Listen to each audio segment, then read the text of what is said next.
Ahead of Tuesday's primary election, eyes are turning to Metro Detroit's Arab American population. Their opinions, especially on the Israel-Hamas war, could tip the scales in this year's race for the White House. Tonight's 7 Action News reporter Faraz Javed brings us the voices of a community now playing a major role in presidential elections.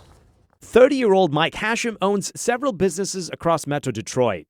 This one, Simone's store on West Warren Avenue, is one of them. Mike was born and raised in Michigan, but his family originates from Lebanon, making the Israel-Hamas war personal.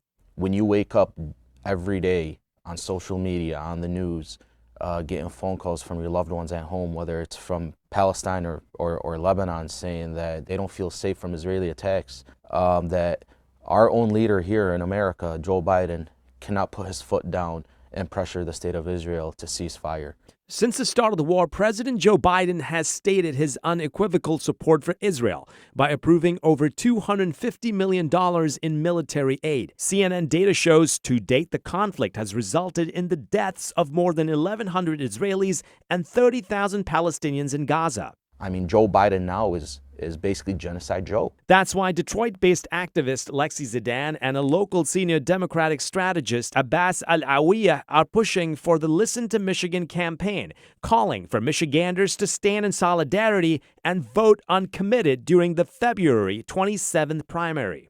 As our president continues to feed us empty rhetoric, telling us that he cares about fighting Islamophobia on one hand, while funding the mass killing of Muslims and Palestinians on the other, it feels deeply hypocritical. Arab Americans play a huge and a key role in how this state swings. The Biden administration knows it, the Democratic Party knows it, and this is why I think they're really feeling the fire right now. Should President Biden be concerned? If President Biden isn't concerned about the state of play in Michigan, he needs to fire his advisors. Dave Dulio, political science professor at Oakland University, says in 2020, President Biden won Michigan by 154,000 votes.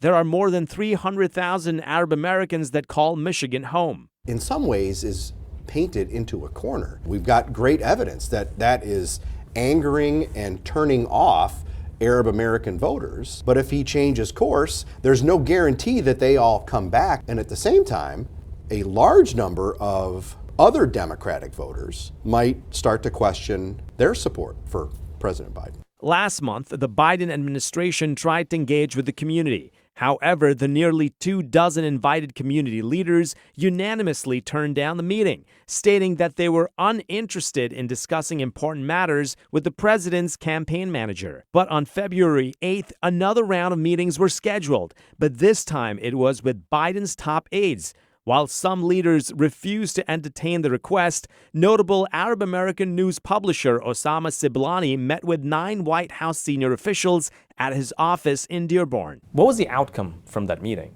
Very disappointed that the meeting was wasted. Everything we've asked for, actually nothing happened. Did you get a sense from that meeting that they even care about Arab American votes? Yes, they do. But apparently there is no one in the administration and the higher up is listening. The president is not listening. The Secretary of State is not listening. Him calling for a ceasefire isn't a noble thing to do. It's the right thing to do. And if you can't do that, for me personally, you've lost my vote completely. In a likely Trump versus Biden rematch, a recent CNN poll reveals 50% of Michigan voters support Trump. 40% favor Biden, and 10% say they wouldn't choose either candidate. Arab Americans don't vote for Biden and Trump wins. Do you see that as a solution? I can't say under Trump's administration it would be a better option. But the decisions Biden is currently making is exactly what's positioning Trump to be in office. This election season, you're going to be voting for Trump. Absolutely. Trump will tell you right to your face how things are going to be. We don't need a liar in office.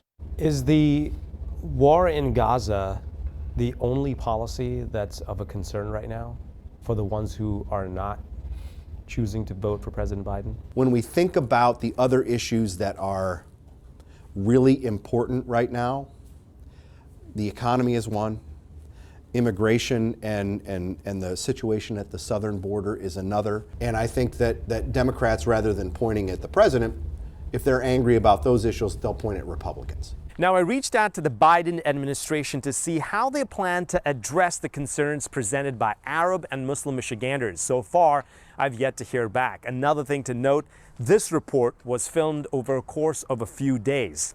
And throughout the process, I didn't hear from anyone within the community that said they will vote for President Biden. Most are determined to vote uncommitted. For 7 Action News, I'm Faraz Javed.